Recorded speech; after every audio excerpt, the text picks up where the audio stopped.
नमस्कार, मी Pushpa PM fashion या चॅनलमध्ये तुमच्या सगळ्यांचं खूप खूप स्वागत करते. आज मी तुम्हाला रोज स्लीव्स डिझाईन कशी स्टिच करायची ते दाखवणार आहे. इथे मी मेन कापड आणि स्लीव्स कटिंगसाठी पेपर घेतलेला आहे. तर खूप सुंदर आहे ही डिझाईन. तर तुम्ही व्हिडिओ शेवटपर्यंत बघा. तर चला आपण बघूया कशी करायची रोज स्लीव्ह डिझाईन. तर इथे मी स्लीव्हची लेंथ 7.5 इंच घेतलेली आहे.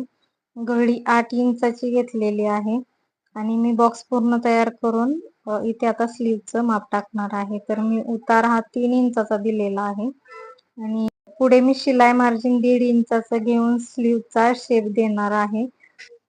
चॅनल वरती कोणी नवीन असेल तर चॅनलला सबस्क्राईब करायला विसरू नका. आता मी स्लीवला शेप देते. अगोदर मी बाहेरच्या साइडनी शेप दिलेला आहे मागच्या बाजूचा आणि मी नंतर पुढच्या बाजूचा शेप देऊन घेतला आहे. दंडगेर मी 5.5 इंच घेतला आहे आणि तिथून पुढे शिलाई मार्जिन 1.5 इंच घेतला आहे. तुम्ही 2 इंच पण घेऊ शकता. तर अशा प्रकारे हे आपलं ड्राफ्टिंग झाले. मी स्लीव्स कट करते. तर ही आपली पूर्ण स्लीव्स कट करून झाल्याच्या नंतर पुढचा जो आकार आहे तो मी कट करून घेतला आणि इथे नॉचेस दिले बघा फिटिंगचे आणि सेंटर पॉइंटचं. तर याच्यानंतर जिथे सेंटर पॉइंट आहे तिथून आपण स्लीव्ह जोडतो त्याच्यावरती अर्धा इंच मार्किंग केलं आणि बॉटम पासून जिथपर्यंत आपण मार्किंग केलं तिथपर्यंत स्लीव्ह कट करून घेतली आहे. तर या पद्धतीने मी स्लीव्ह कटिंग करून घेतला आहे. याच्यानंतर मी अस्तरवरती स्लीव्ज आहे अशी ठेवून ऍज इट इज ड्रॉ करून मी ती स्लीव्ज कट करून घेतली आहे. तर या पद्धतीने जर तुम्ही रोज स्लीव्ज कटिंग केली तर खूप छान पद्धतीने स्लीव्ज तयार होणार आहे. ही पद्धत तुम्ही ट्राय करून बघा. आता मी इथे पूर्ण अस्तरवरती कटिंग करून तुम्हाला दाखवलं आहे. याच्यानंतर मी मेन कापडावरती कसं कटिंग करायचं, स्लीव्ज कशी टाकायची ते दाखवते. अगोदर मी मेन कापड हे प्रेस करून घेतलं आहे आणि इथे मी दाखवल्याप्रमाणे तुम्ही अशी स्लीव्ज ठेवून कटिंग करायची आहे आणि इथे बघा मी या पद्धतीने स्लीव्ज ठेवून आहे अशी मी पूर्ण स्लीव्ज ड्रॉ करून घेतली आणि आता मी स्लीव्ज कट करून तुम्हाला दाखवणार आहे अशी जशी आपण आखली आहे त्याच शेप मध्ये कट करून घेणार आहे.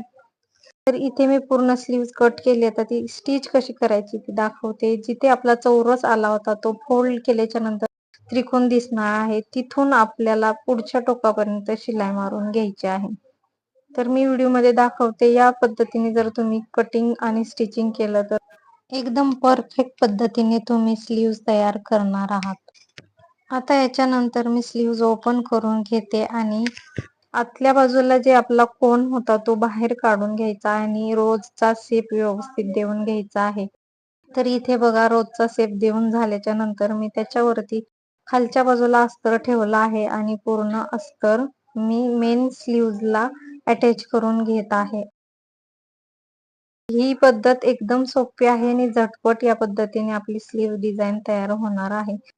या स्लीव्हजला अस्तर न लावता स्टिच केली तरीही खूप सुंदर डिझाईन तयार होती. तर इथे मी बॉटम साठी 1 इंचाची पट्टी पिंक कलरची घेतली आहे. जशी साडीचा कलर आहे तशीच पट्टी मी काढलेली आहे आणि मी अर्धा इंचाचं शिलाई मार्जिन सोडून खालच्या बाजूने मी ती पट्टी अटॅच करून घेतली आणि अर्धा इंच मी वरती फोल्ड करून स्टिच करून घेणार आहे आणि त्याच्यामध्येच मी एक सुंदर अशी लेस लावलेली आहे. तर अशा पद्धतीने जर तुम्ही रोज स्लीव्ह तयार केली तर परफेक्ट आणि प्रोफेशनल पद्धतीने स्लीव्हचा लुक येणार आहे.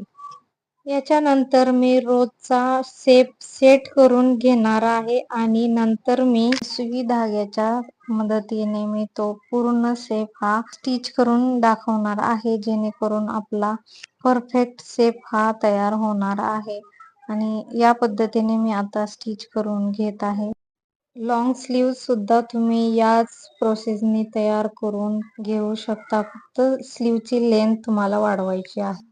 जो आपला रोजचा शेप आहे तो व्यवस्थित सेट करून घ्यायचा आहे. तो शेप सेट करून झाल्याच्या नंतर मी बॉटमला एक गोल्डन कलरचं बटन अटॅच करून घेतला आहे आणि स्लीव्हच्या मध्यभागी मी एक गोल्डन कलरचाच मणी लावून पूर्ण स्लीव्ह तयार करून घेतली तर हा फायनल लुक आपल्या स्लीवचा तयार झालेला आहे. तर आजच्या स्लीवची डिझाईन तुम्हाला कशी वाटली ते मला कमेंट करून सांगायला विसरू नका. लाईक करा, शेअर करा आणि आपण भेटूया नेक्स्ट व्हिडिओ मध्ये.